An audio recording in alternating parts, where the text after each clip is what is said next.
Y el tema que les traemos es un tema bastante actual a la luz de las últimas publicaciones.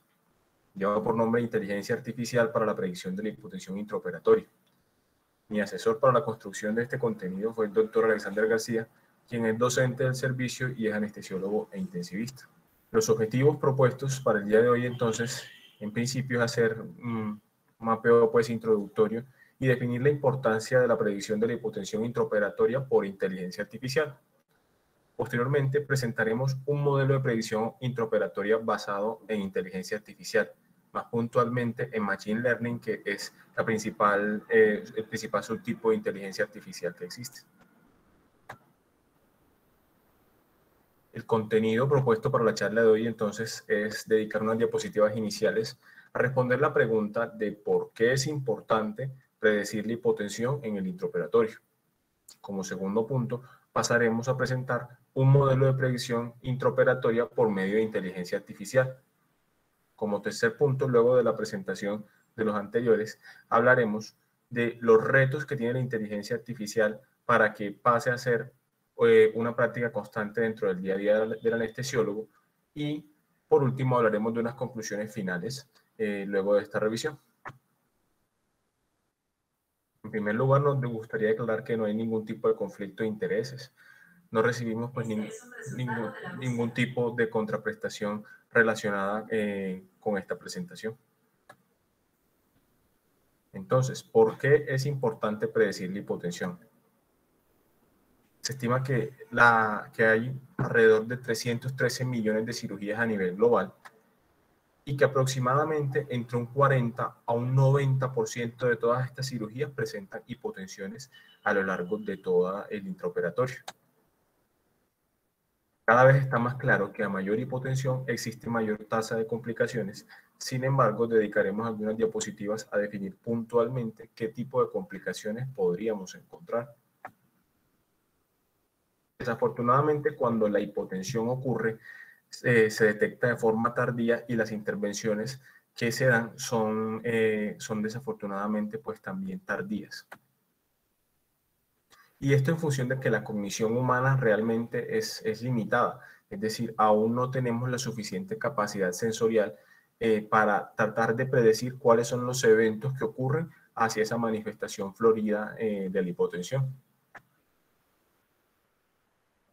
Cuando se ha tratado entonces de estudiar cuáles son los efectos de la hipotensión, y este es un estudio clásico, en el cual Shoemaker, quien es un intensivista americano, demostró que la supervivencia se veía claramente mermada en la medida en que la deuda de oxígeno se acumulaba.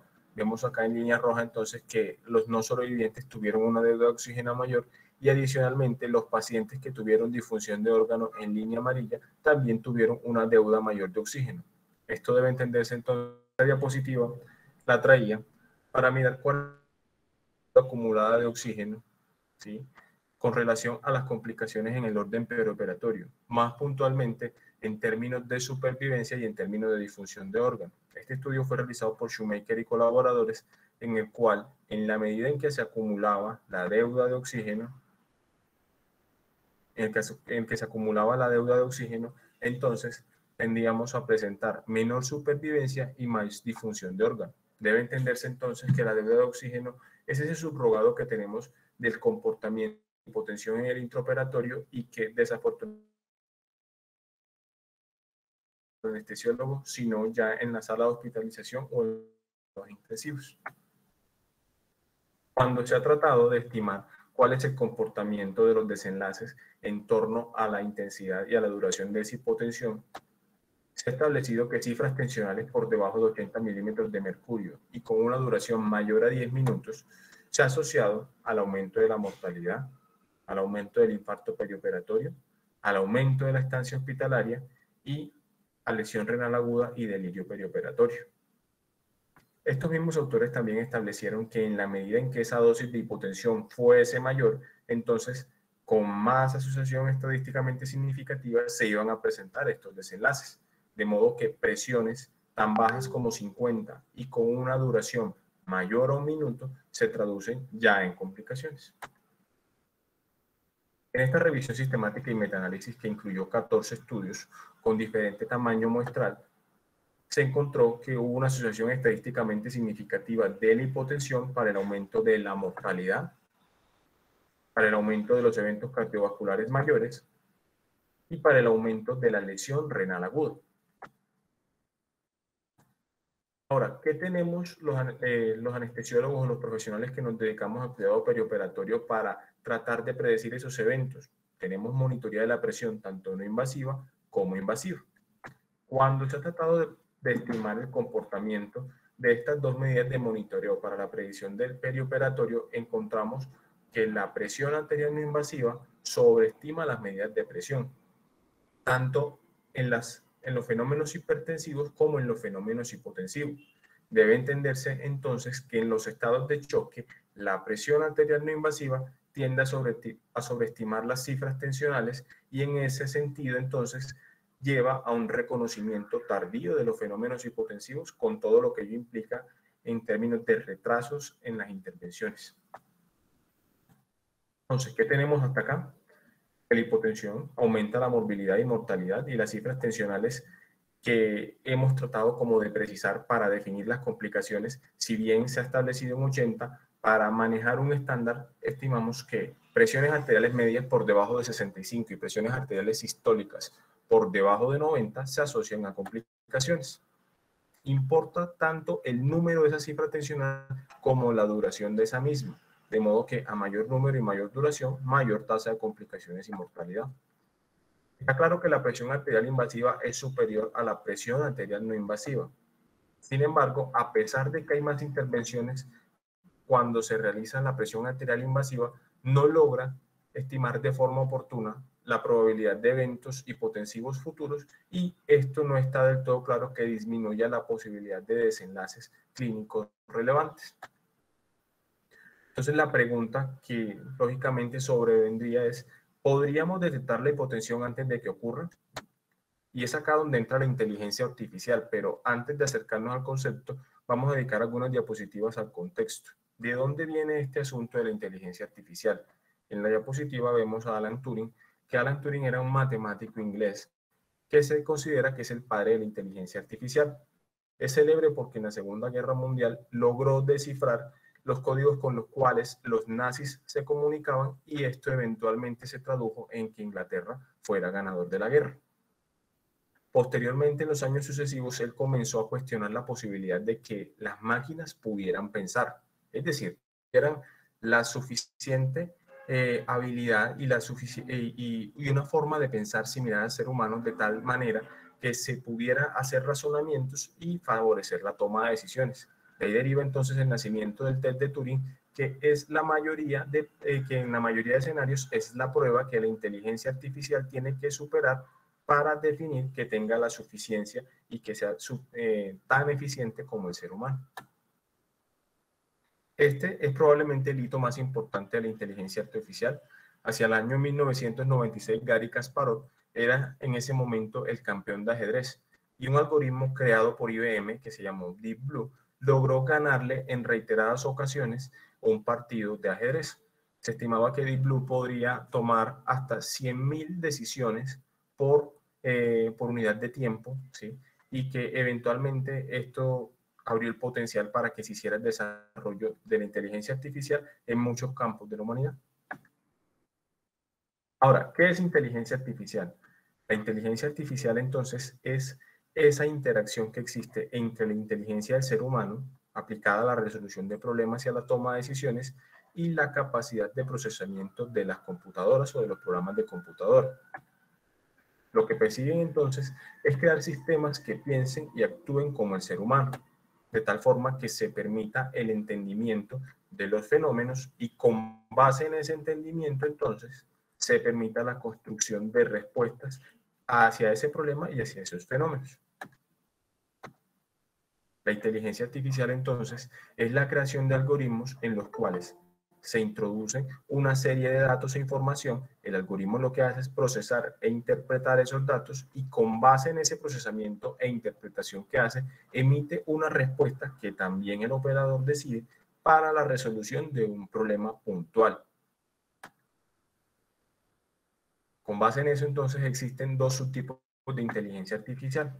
una inteligencia artificial que es general, que sería lo más cercano a lo que el ser humano es como tal. Es una capacidad autónoma de pensar, de tomar decisiones y de resolver problemas diversos que hasta el momento no hemos podido desarrollar ningún tipo de tecnología cercana a la inteligencia artificial general y la inteligencia artificial específica, en la cual encontramos el Machine Learning, que es la extracción de conocimiento de bases de datos dirigido a resolver tareas puntuales, es decir, mientras este podría resolver muchos problemas, esto resuelve tareas específicas. Y es aquí donde está la mayor aplicabilidad de la inteligencia artificial. Tendremos entonces que Machine Learning puede ser supervisado y no supervisado.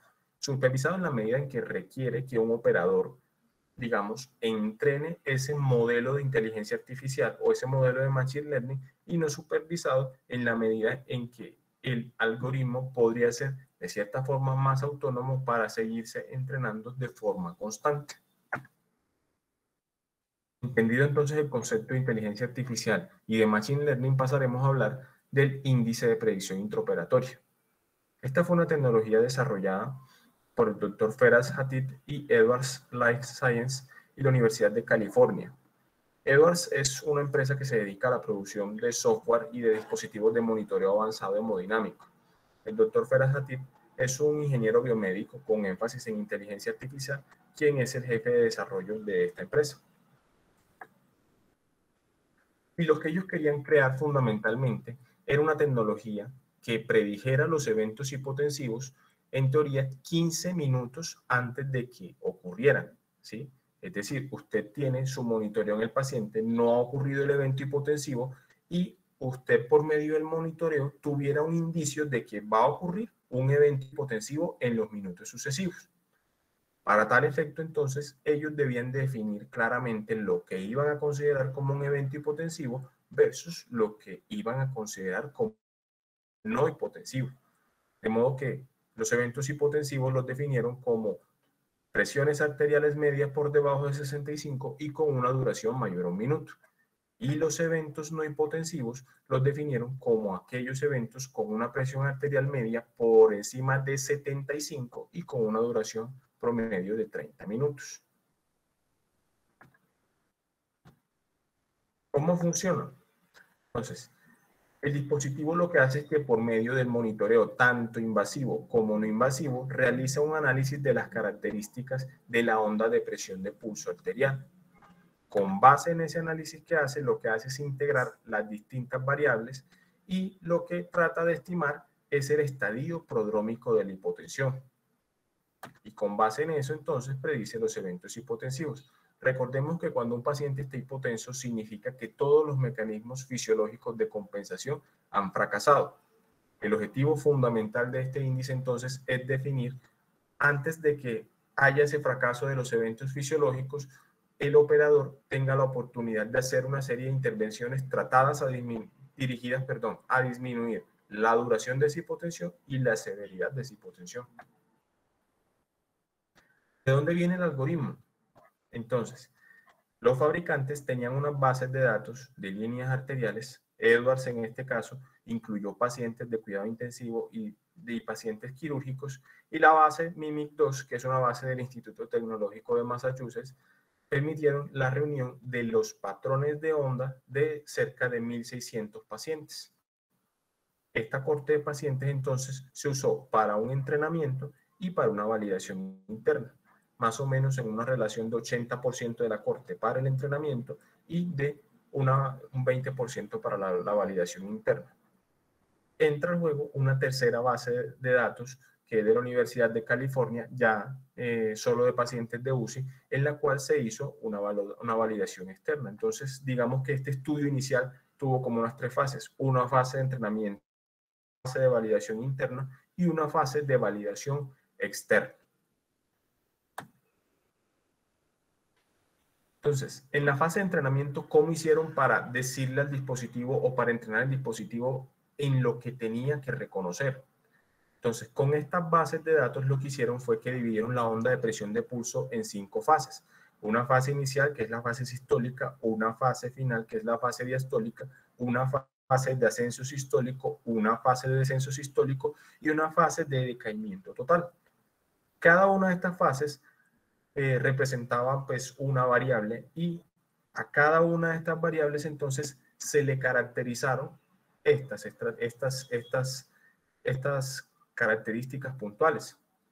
Por ejemplo, las características de la señal, las características del flow track, las características del code track, que era un software que Edwards tiene disponibles para la monitoría no invasiva, las características de complejidad, las características barorreflejas, las características de variabilidad, y con eso entonces se permitió definir 3022 características individuales, es decir, 3022 condiciones con las cuales potencialmente usted podría predecir la hipotensión.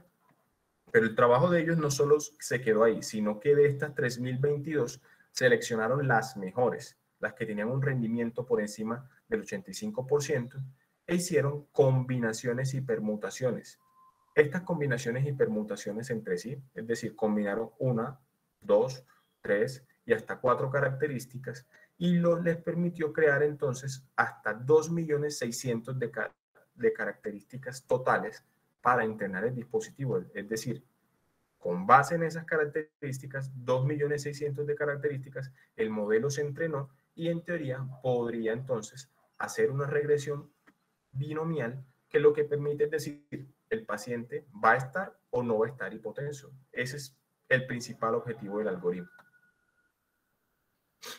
Entonces, ¿cuál fue el rendimiento? Vemos acá en la diapositiva los resultados de la validación interna y como su objetivo principal era mirar el comportamiento del algoritmo para la predicción de los eventos 15 minutos antes de que ocurrieran, vemos que tenían sensibilidades y especificidades en torno a los 90 y un área bajo la curva de 0.95.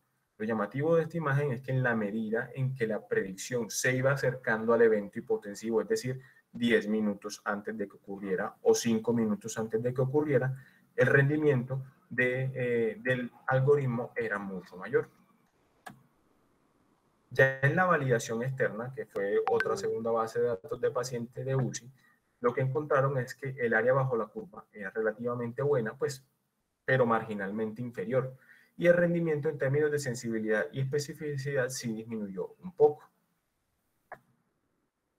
Vemos acá entonces las curvas ROC, tanto de la validación externa en la parte superior como de la validación externa en la parte inferior. Lo que encontramos es que la validación externa realmente no pudo encontrar que fuera tan buena como inicialmente nos había dicho la validación interna. Luego de haber hecho entonces este entrenamiento del dispositivo, esta validación interna y esta validación externa, esto se incluyó en uno de los monitores que Edwards fabrica. Entonces, más o menos así se vería la pantalla, ¿sí? En la cual se nos muestra el índice de predicción de la hipotensión, las variables hemodinámicas que determinan ese índice y una serie de variables dinámicas como la variabilidad de volumen sistólico, la resistencia vascular sistémica, la elastancia arterial dinámica y el delta de presión a lo largo del tiempo en la cámara cardíaca, como medidas dinámicas que no solo nos van a orientar en el diagnóstico del choque, sino que eventualmente nos van a orientar en la terapéutica de ese choque. Este es el valor agregado de este algoritmo de predicción. Entonces, ¿cómo funciona? Uno, tanto de forma invasiva como de forma no invasiva, puede monitorizar al paciente y el transductor se conecta al monitor. Cada 20 segundos, el monitor está haciendo cálculos de ese índice de predicción de la hipotensión. Pues oscila entre 80 y 100, y en la medida en que haya dos mediciones que superan el 85%, es decir, va a tener 85% de probabilidades de hipotensión, entonces nos va a mandar una alerta, ¿sí? Va a alertar al operador y eventualmente lo que hace es desplegar esta ventana. Venga, el paciente va a entrar en choque, necesitamos hacer una serie de intervenciones dirigidas a abortarlo. Entonces, venga, usted tiene toda esta serie de variables acá disponibles para identificar cuál es la causa de ese choque y cuál podría ser la mejor intervención para este paciente.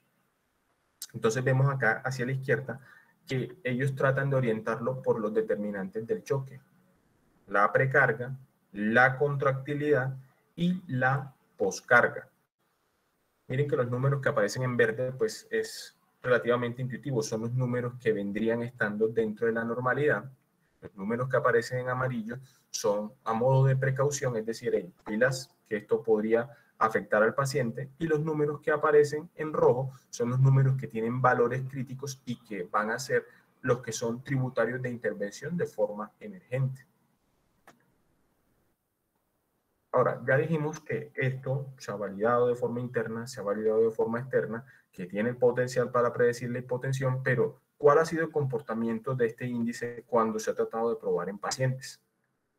Entonces, para entender los desenlaces de este tipo de publicaciones, es necesario hablar de este desenlace clínico, que es el tiempo ponderado por debajo del umbral. Fundamentalmente, ¿qué significa esto? Que en el estudio se estableció un umbral de presión que para la mayoría de estudios es 65 milímetros de mercurio de presión arterial media. Y lo que se hace entonces es definir a lo largo de cada evento quirúrgico cuántos eventos hipotensivos hay, lo que está debajo de la línea roja. En estos eventos hipotensivos, lo que se hace entonces es calcular cuánto tiempo y cuánta severidad tuvieron esos eventos hipotensivos. De modo que valores mayores de este TWA van a significar mayor y mayor intensidad de esa hipotensión, y menores valores, pues todo lo. Entonces, los primeros estudios que se hicieron mostraban claras limitaciones en términos de validación, y este fue un estudio italiano publicado por Ranucci y colaboradores, en el cual él trató de validar el rendimiento del algoritmo que iban a ser llevados a cirugía cardíaca. A diferencia de lo que los autores iniciales habían propuesto, que era 15 minutos antes, ellos lo hicieron 5 y 7 minutos antes de la hipotensión. Ellos encontraron entonces que había una sensibilidad y una especificidad del 63%, un valor predictivo negativo del 98% y un valor predictivo positivo que realmente es muy pobre, del 0.8%.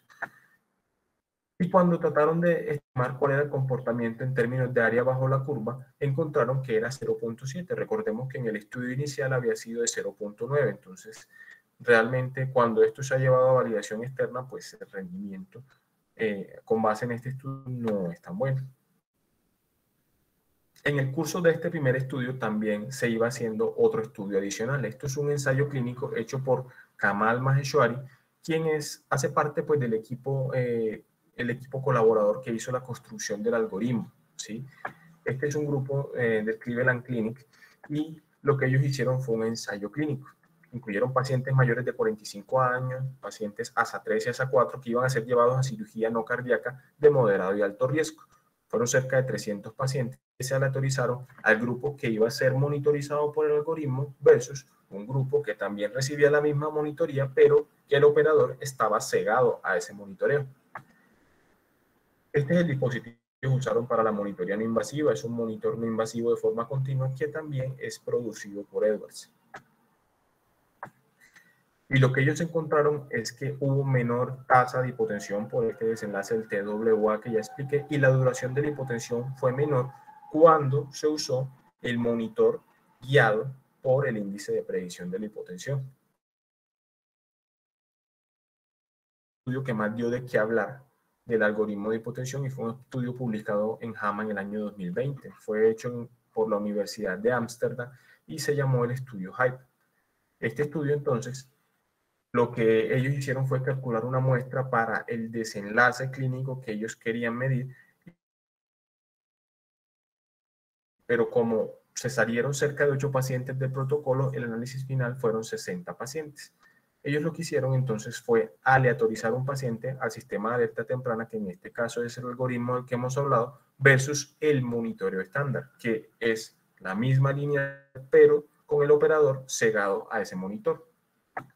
Y lo que ellos encontraron es que sí hubo menores tasas de hipotensión, que esas diferencias fueron estadísticamente significativas, pero lo importante es que esta diferencia estadísticamente significativa, además de la ventaja del monitoreo, también iba acompañado de una estrategia terapéutica puntual. Es decir, no solo se tenía el monitor, sino que se brindaba una cierta capacitación para definir, una vez que usted tenga esta alerta, qué va a hacer.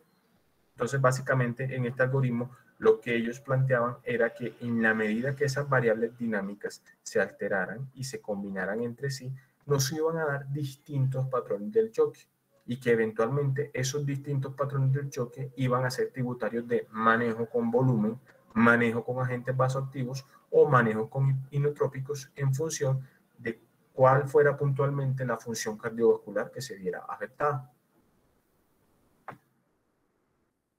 Este estudio, como ya lo mencioné, entonces encontró que había menores tasas de hipotensión, menores tiempos de hipotensión, pero quiero enfatizar la parte de abajo. El tiempo de reacción del operador sí se vio claramente disminuido, es decir, aquellos operadores que se exponían a la influencia del monitor sí tenían un tiempo de respuesta mucho más rápido en comparación a aquellos que no fueron expuestos. Entonces vemos aquí cómo el índice sí realmente comienza a afectar la toma de decisiones. Este fue otro ensayo clínico hecho por el mismo autor Kamal Maheshwari, quien era compañero pues, del doctor Hatip, quien fue quien desarrolló el algoritmo, y incluyó una muestra mucho más alta de pacientes. Ya estos pacientes también eran pacientes ASA3 y ASA4 que iban a ser llevados a cirugía abdominal mayor y que fueron monitorizados con línea arterial. La estrategia fue la misma. Había un grupo que estaba expuesto a la influencia del algoritmo versus un grupo que no estaba expuesto a la influencia del algoritmo para la toma de decisiones clínicas. Ellos en este estudio no encontraron fundamentalmente diferencias, ¿sí? La diferencia realmente fue de cero, cuando se usó el algoritmo y cuando no se usó. Y dentro de la discusión ellos plantean que la principal dificultad que encontraron fue que la mitad de las alertas no fueron seguidas por el anestesiólogo y tuvieron claras dificultades con que, bueno, ya tenemos un paciente que va a tener hipotensión, pero venga, ¿qué vamos a hacer? Esto genera mucha confusión, no sabemos qué hacer. Entonces, enfatizaban en que esta tecnología fundamentalmente no solo requiere de alguien que la interprete, sino que sepa qué hacer con esa monitoría. En este estudio, entonces, a diferencia de los otros, pues que también midieron hipotensión, ¿sí? El valor agregado que encontramos es que se hizo una correlación entre esa hipotensión y cuál era el comportamiento del monitor en términos de disfunción de órgano. Y lo que hicieron fue que midieron en sangre los niveles de biomarcadores de hipoperfusión cardíaca, de hipoperfusión renal y de hipoxia y de estrés oxidativo. Para el desenlace de hipotensión, pues claramente encontraron que había menos eventos hipotensivos y un menor tiempo de hipotensión cuando se usaba el algoritmo de monitoreo. Para el caso del comportamiento de las variables de hipoperfusión, encontraron que claramente había una correlación estadísticamente significativa para los desenlaces de hipoperfusión renal y para los desenlaces de hipoperfusión cerebral. Es decir, cuando se usó la estrategia de monitoreo avanzado que acá estamos discutiendo, entonces hubo menos hipoperfusión renal y menos hipoperfusión cerebral estimada por estos biomarcadores. Asimismo, también hubo menos estrés oxidativo estimado por estos biomarcadores. Y traje un último estudio. Adicionalmente, este estudio entonces fue un ensayo clínico en el cual se le autorizaron 100 pacientes bajo la misma premisa que ya hemos discutido en los estudios previos. Pacientes expuestos a la influencia del monitor versus pacientes expuestos al monitoreo estándar. Eran pacientes de cirugía de moderado y alto riesgo y lo que encontraron es que había una diferencia estadísticamente significativa a favor de la hipotensión, pero lo agregado de este estudio puntualmente es que miraron, bueno, esto predice bien la hipotensión, pero ¿qué pasa con los pacientes en que una vez se predice la hipotensión, eso se traduce en intervenciones?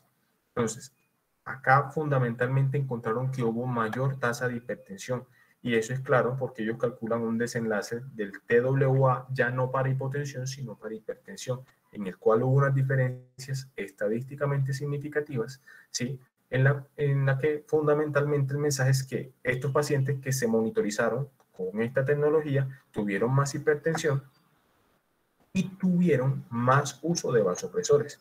Cuando se estimó el comportamiento del uso de medicamentos, se encontró que en dosis por kilo casi que tenían el doble de uso de vasopresores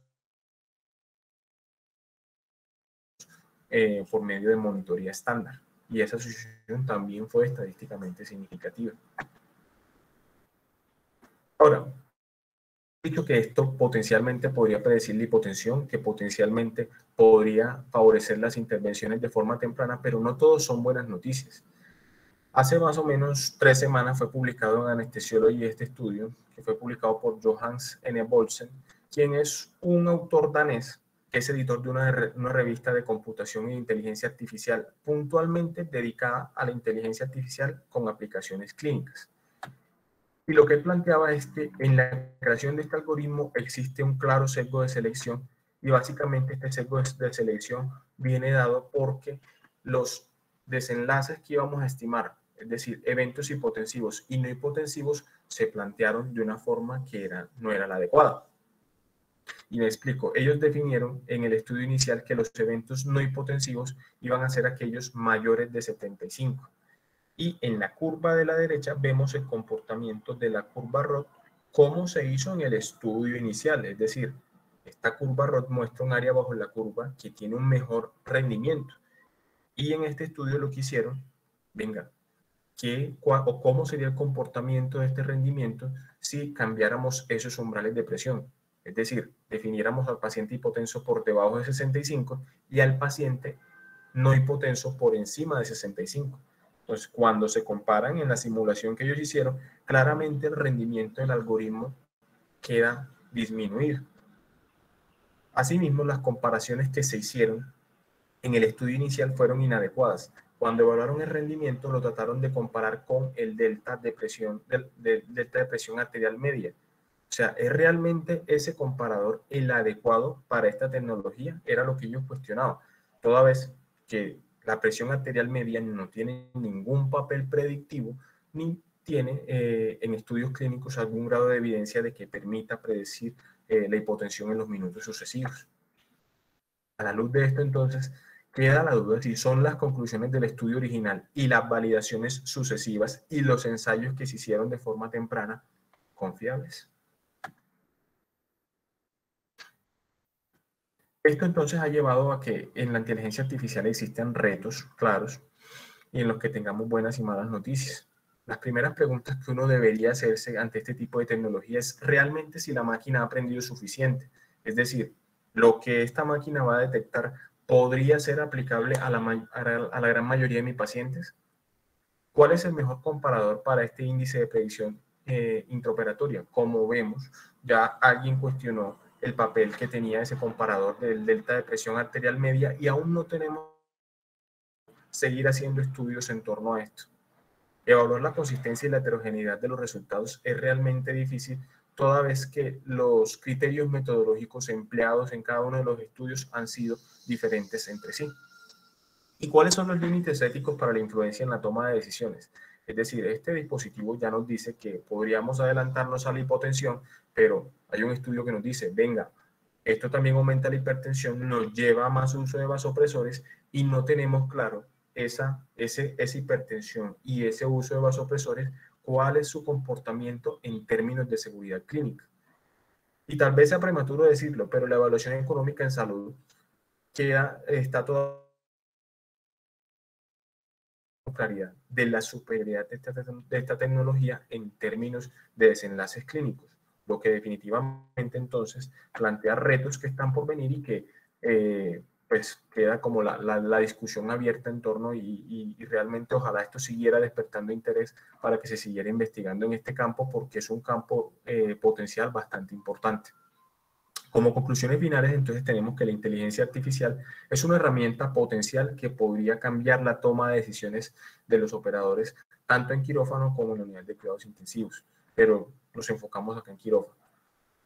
Como segunda conclusión, pues realmente este índice muestra que hay una mejor predicción y que eventualmente esto podría implicar menor hipotensión con un operador idóneo y entrenado con los algoritmos de tratamiento orientados por esta estrategia. No está claro el beneficio en términos de desenlaces clínicos y tal vez aquí sea la principal falla a la luz del último artículo que hacía las serias críticas en torno a cómo se creó el mecanismo. En torno al sesgo de selección, pues ¿qué siguen? Realmente no encontré como publicaciones del autor del algoritmo a la luz de la última publicación, pero pues estamos como a la espera de mirar qué fue lo que este autor tiene para defenderse en torno a esta crítica que le hicieron. ¿Cuál es el mejor comparador? Pues hay estudios en curso que están tratando de estimar cuál es el mejor comparador para este tipo de tecnología. Hay al menos dos estudios de corte que encontré, pero que no eran el objetivo de esta charla. Y cómo, cuándo y a quién podríamos usar para la monitoría en este tipo de tecnología. Y adicionalmente, cuánto nos va a costar. Una vez se defina cuál es el beneficio clínico y las ventajas clínicas de esto, entonces podríamos pasar a mirar cuánto nos va a costar y si realmente vale la pena hacerlo cuando se compara con la monitoría convencional. Damos por finalizada pues la presentación y esta es como el QR con las referencias. Muchas gracias a todos. Bueno, muchas gracias a Juan David por la revisión del tema y por la presentación. De entrada, cuando hicimos la propuesta de revisar este tema, sabíamos que era un tema difícil, sobre todo porque no es uno de los temas que uno esté como acostumbrado como a revisar, y justo ese era como el reto, o sea, como que no solo para Juan David, sino como para todos, empezar a revisar este tipo de publicaciones y este tipo de tecnologías va a ser cada vez más importante. O sea, sí, profe, realmente no es un tema... Juan David, déjame terminado. Ah. Los registros electrónicos de los pacientes están generando muchos datos y esos datos están impulsando el desarrollo de todas estas tecnologías.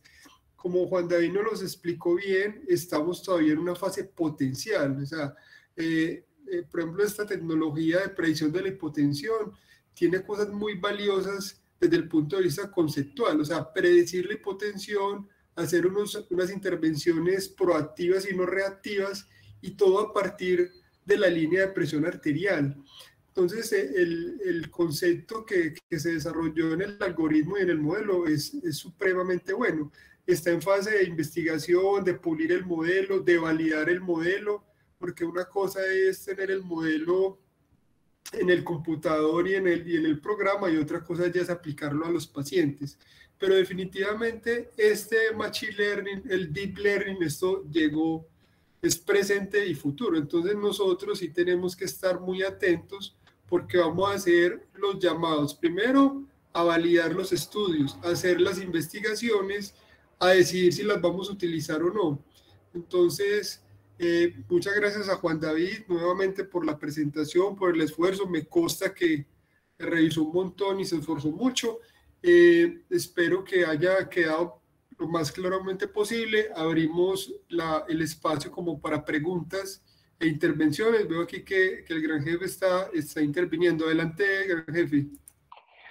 Hola, Alex y Juan. Pues yo quedo muy contento realmente. La presentación no solo pues, fue muy bien hecha en cuanto a la concepción de las diapositivas para transmitir el mensaje, sino que, como tú dices, es un tema que yo creo que ya no es solo futuro, sino presente. Si lo extrapolamos un poco a lo que se viene haciendo, por ejemplo, en sepsis y en choque, y la predicción que se puede hacer por inteligencia artificial, sacando, digamos, las decisiones del área de cuidado intensivo y trasladándola a las áreas de urgencias y de cuidado hospitalario, ha demostrado pues utilidad clara y contundente de que un sistema, digamos, con una sensibilidad superior para sacar de manera sistemática unas variables que vistas como de manera general, diferentes operadores las han pasado por alto, y el paciente termina en un estado, digamos, muy final cuando es detectado. Yo creo, Alex, que tenemos que reconocer como humanos que tenemos limitaciones para observar fenómenos y poder hacer predicciones, y que la inteligencia artificial puede cubrir, digamos, esas falencias que tenemos como humanos, y que estos sistemas van a cubrir definitivamente esas dificultades que tenemos y van a redundar en beneficios para los pacientes en la medida, como tú dices, que no seamos reactivos sino proactivos, sino que trabajemos, digamos, para mejorar los desenlaces. Ahora bien, ¿cómo es la mejor manera de hacerlo? Digamos que está en el ajuste. No, probablemente esto, digamos, viene en crecimiento, y ahí es donde no vamos a ser desplazados, sino tenemos que ser invitados a alimentar estos sistemas de inteligencia. Al final de cuentas, esto no es como una cosa exótica de ciencia ficción, sino que hay personas que precisamente, que son básicamente los programadores, los ingenieros y toda la gente que está concluyendo en el cuidado de pacientes, quienes se benefician de los datos que aportemos los clínicos. Entonces yo creo que sí tenemos que ser sensibles al tema, Alex, y primero que todo yo daría como mi primera reflexión sería reconociendo que tenemos limitaciones para conocer los, digamos, los fenómenos más limítrofes. Los fenómenos extremos, pues estamos bien entrenados, pero los fenómenos limítrofes no estamos bien, digamos, bien sensibles. Y cuando reconocemos esto, esperamos que esos sistemas vengan a suplir esas falencias y mejoremos el cuidado de los pacientes, porque tenemos una conclusión básica, que la hipotensión sí o sí tiene consecuencias graves y que con frecuencia la subestimación de estos fenómenos en los intraoperatorios trae muy malos efectos para los pacientes. Entonces, que vengan este tipo de posibilidades, yo creo que ya no es futuro, sino presente. Sí, muchas gracias, Héctor, por la intervención. De acuerdo mucho y sobre todo un punto clave que trataste es el tema de los datos.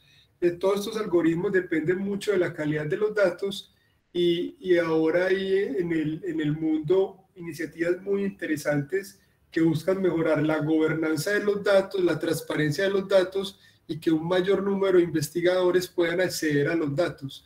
Entonces esto va a facilitar mucho no solamente el desarrollo, sino también la evaluación de estas tecnologías. Continuemos con Alejandro y después con la profesora Susana. Muy buenos días a todos desde Medicina Interna. Pues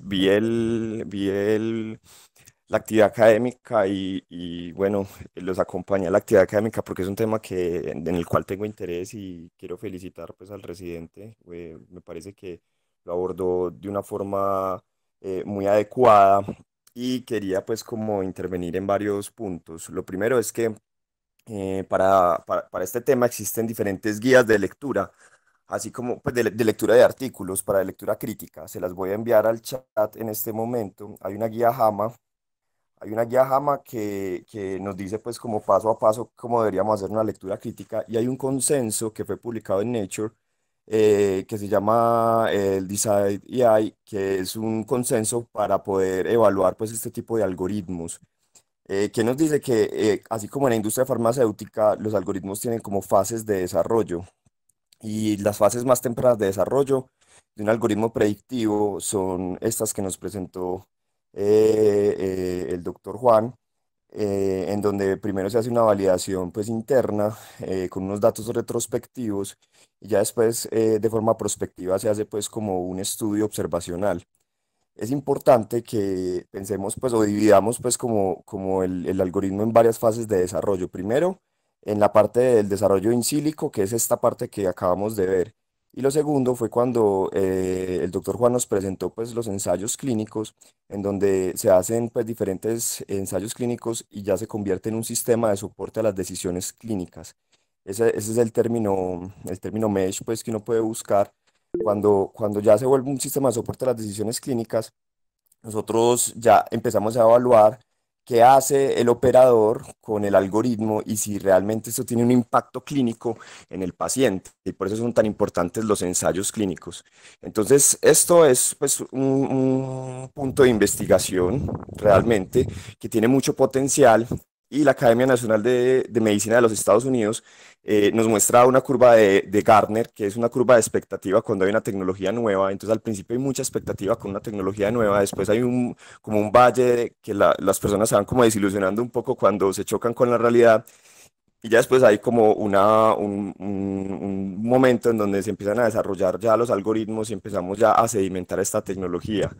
¿Qué es lo importante? Que nosotros lo sepamos evaluar de forma correcta, porque desde el punto de vista de ingeniería, los bioingenieros lo están implementando muy rápidamente.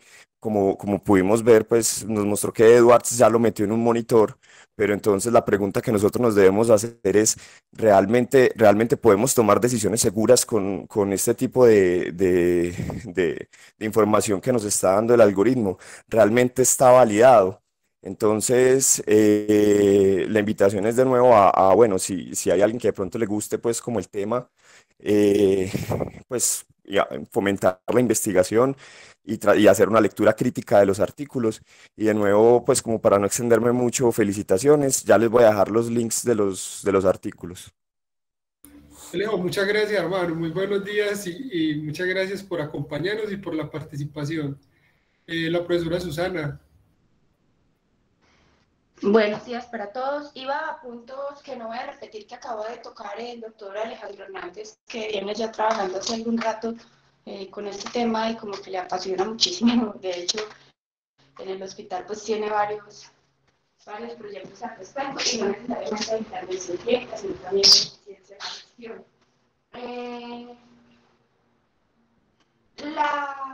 Los modelos de predicción que usamos a través de inteligencia artificial dependen de la calidad del dato, como ahorita lo mencionó Alex. Y la calidad del dato depende, en el caso de los modelos que tienen que ver con decisiones clínicas, como sería este, dependen de que también ingresemos nosotros los datos en todas las historias clínicas. Entonces, ¿cómo alimentan estos modelos? Siempre dependerá de cómo se construye el dato, desde cómo lo introduce el médico hasta cómo se construye en esa base que recoge todos los datos de la analítica, ¿cierto? Esto es un punto fundamental para alimentar los datos. No necesariamente nosotros tendríamos que comprar la tecnología de Edwards, podríamos construir nuestros propios modelos de predicción teniendo en cuenta a nuestros pacientes. Cuando ellos nos presentan innovaciones y nos dicen, mire, esto tiene tal nivel de predicción, pero no fuimos tan precisos en esta población, y a pesar de que repetimos el modelo, lo reentrenamos, etcétera, en esta y esta, no fuimos tan precisos en predecir tal desenlace, pues usted piensa si puede usar ese modelo en los otros en los que sí fue preciso. Lo que sí es claro es que para Colombia hay claros unos niveles de maduración de las innovaciones. Y cuando una de estas innovaciones llega, uno tiene que saber si ya se llevó más allá de los escenarios simulados, si ya hubo un piloto del escenario real y si ya se puede vender, que es cuando se puede vender, cuando hubo un piloto más allá del escenario real, ¿cierto? Del escenario simulado. Todo lo que venden no necesariamente es reproducible, por eso es que es importante, así como cuando empezamos a aprender a leer la medicina basada en la evidencia, los otros tipos de estudios que ya conocemos, aprender a leer, como nos invita y como nos manda el link Alejandro, este tipo de estudios, porque no todo lo que sale probablemente sea aplicable, reproducible en nuestras poblaciones. Sí, muchas gracias, profesora Susana, tiene toda la razón. Eso es un proceso de desarrollo de una tecnología y como Juan David nos lo explicó, nosotros tenemos que estar muy atentos a evaluar la tecnología, a mirar la aplicación clínica y a determinar realmente si hay un valor agregado del uso de esa tecnología. Luis Pino, que también levantó la mano, adelante. Buenos días a todos. No quería puntualizar una cosa, digamos que para fines técnicos, quería aclarar un poquito. Juan David manifestó que el Machine Learning tenía dos tipos de entrenamiento, realmente son 4, ¿no? El supervisado, el no supervisado, el reforzado y el semisupervisado, pero no depende de que haya un entrenador, sino de que haya rótulos o características binarias en las clases a clasificar o a predecir el que sea supervisado o no supervisado. En el reforzado no hay absolutamente ninguna información, es como entrenamos a los videojuegos, por ejemplo, y el semisupervisado es un supervisado que va autoaprendiendo. Esos son los 4 campos del Machine Learning, pero en este caso en particular, y debo manifestar que el estudio HYPE tiene desde el punto de vista de la ciencia de datos bastantes inconvenientes. En este campo en particular estamos, si bien utilizando un método supervisado, dado que hay características claras, de hecho hay 23 variables extraídas de las señales para el estudio de Edwards, realmente estamos haciendo un aprendizaje supervisado, pero con Deep Learning, porque entramos en un subcampo de la inteligencia artificial que es el análisis de bioseñales.